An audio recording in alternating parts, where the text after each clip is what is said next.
15 things you didn't know about Stephen Hawking.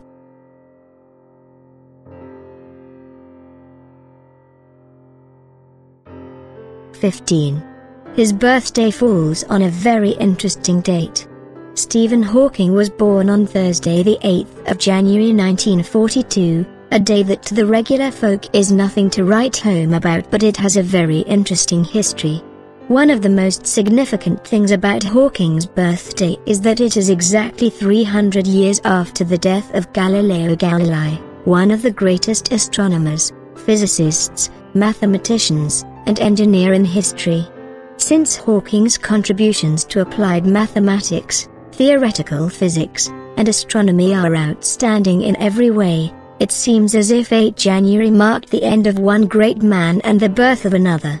However, Hawking and Galileo do not have any other relationship.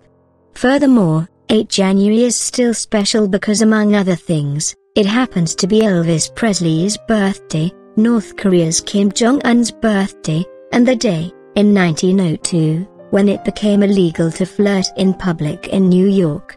Yes, it is illegal to flirt in New York in public. 14. He has a humble background. Today, Stephen Hawking is worth approximately $20 million, meaning that he is one of the wealthy people in society. However, as is the story with most self-made millionaires, Hawking grew up in a poor family in today's standards and made it to be the great man he is today. Since Hawking was born in Oxford, England at the height of the Second World War, it was hard, not only for his parents but for most people to make money because of the war, though they were both very educated. When Hawking was about 8 years old, the family relocated from Oxford to St. Albans to live in a fixer-upper house that hardly ever got fixed while they were living there. Furthermore, Hawking can now afford any car in the market that he would fancy today, but when he was growing up, they had an old London taxi for a family car. 13. He attended a girls' school when he was young. Can you imagine how embarrassing it would be for a boy to attend a girls' school even for a week? However, some teenage boys would love such a rare opportunity, given the fact that they would probably get a shot at going out with any girl they want at school because there would be little to no competition. Hawking was one out of a number of boys who got the opportunity to learn in a girls' school for a short period, a practice that was acceptable at the time for young boys.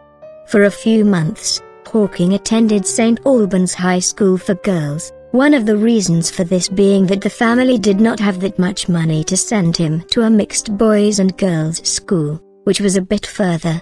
Since this was a normal practice at the time, the period in a girls' school hardly had a negative effect on him. 12. Surprisingly, he was not a bright student earlier on. Knowing what we know about Stephen Hawking today, we would expect that he was a straight-A student since the first day he stepped into a classroom. In reality, Hawking was anything but a straight-A student since he used to receive average to less than average grades in school. Hawking did not know how to read until he was 8 years old, which would be a really big deal today. He had a terrible handwriting, and he confesses to being untidy and lazy early on in school. Surprisingly, his fellow students and teachers nicknamed Hawking Einstein, perhaps to mock him or because they saw something in him that he had not yet discovered about himself. Hawking was not poor in class because he was slow or stupid. It seems as if he did not pay much attention to what was going on because when he started paying attention, he became an exceptional student. 11. Hawking had almost perfect scores in physics.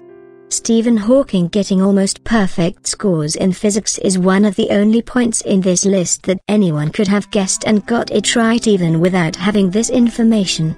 Despite having a background of average class performance, Hawking started to develop an interest in the sciences, and by the time he was finishing high school he had become an exceptional student.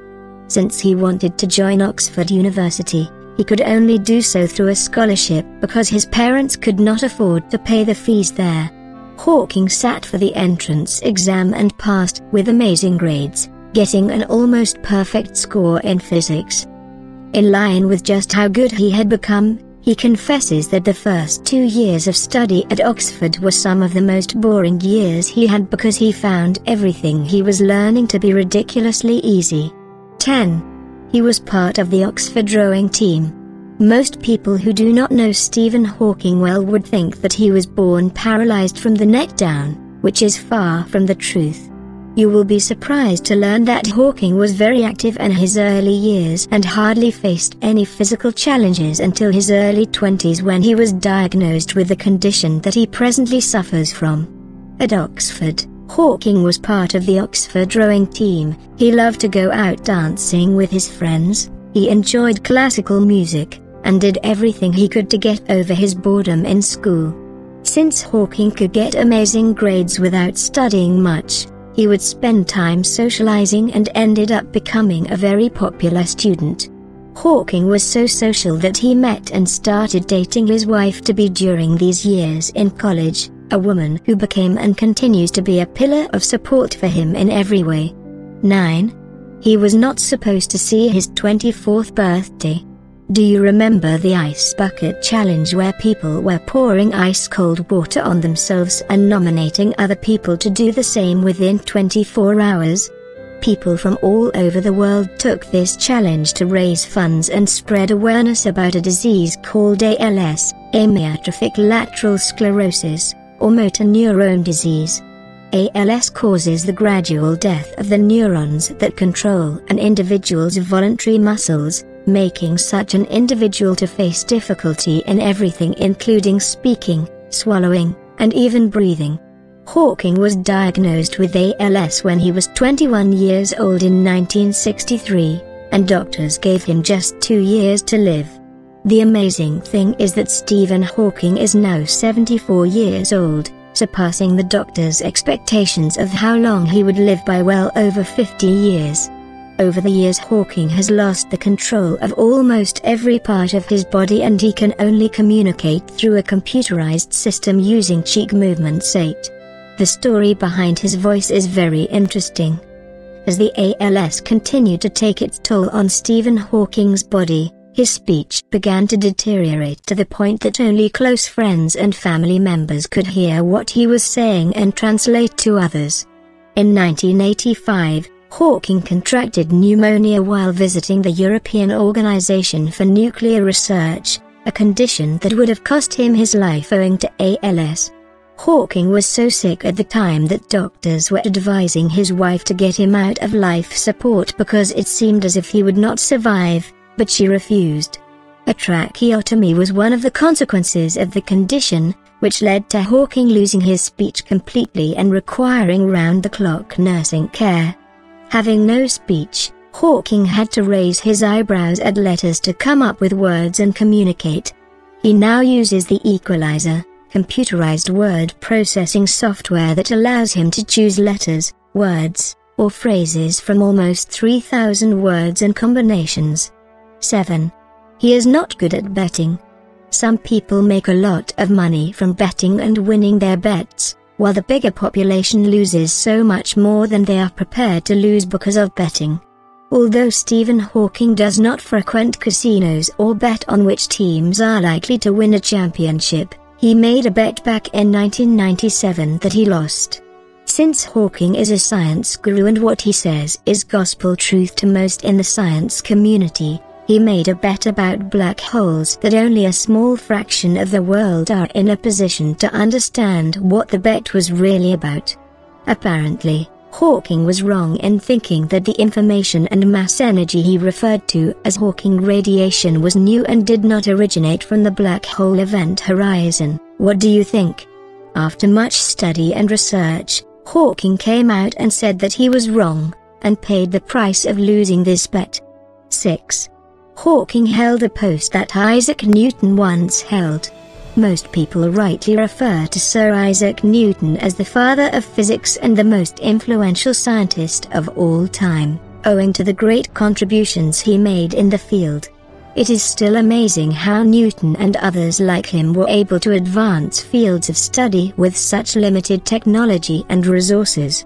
One of the posts that Sir Isaac Newton held was that of Lucasian Professor of Mathematics, the second individual to hold this post at the University of Cambridge. Stephen Hawking was also Cambridge University's Lucasian Professor of Mathematics, a post that he stepped down at age 67, apparently a tradition of all the holders of the post to step down at that age. This post of Lucasian Professor of Mathematics is a really big deal, and the people who hold it are usually very exceptional people. Since it seems as if Stephen Hawking would belong in the same club as Isaac Newton, Galileo Galilei, and Einstein, he sure is a special man in this generation. 5. Pope John Paul II was not a fan of his work. Unlike Sir Isaac Newton, who was a man of faith and deeply studied theology and believed in God, Hawking is not a man of faith and is a proponent of the Big Bang Theory, which is contrary to religious belief.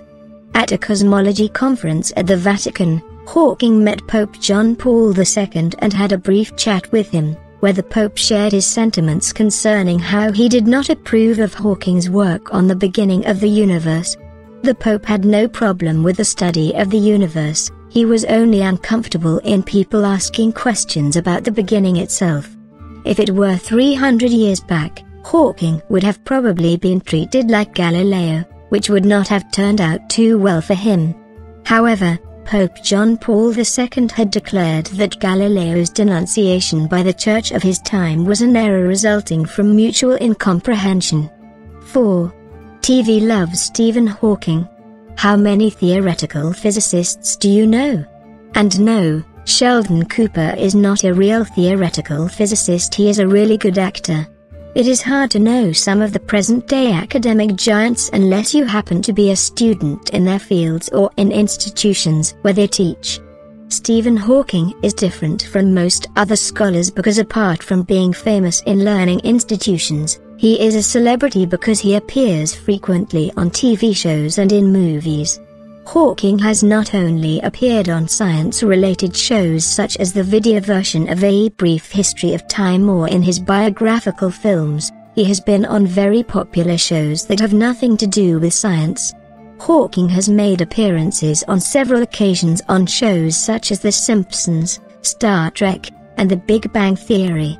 Hawking has also been on advertisements such as for Go Compare, National Savings, Egg Banking, and British Telecom. 3. He supports assisted suicide. The issue on whether terminally ill patients should make the decision whether to continue living or to die is a thorny one.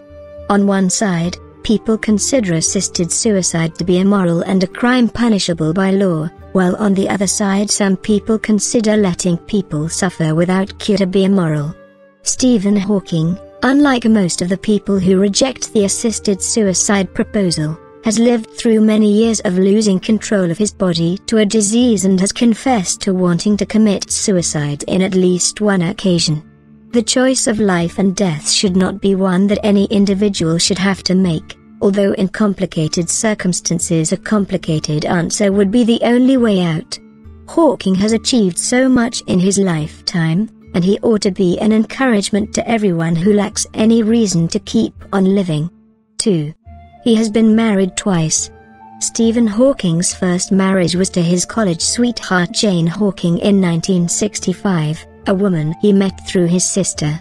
The two fell in love and decided to get married, a short period after doctors telling him that he had less than 2 years to live.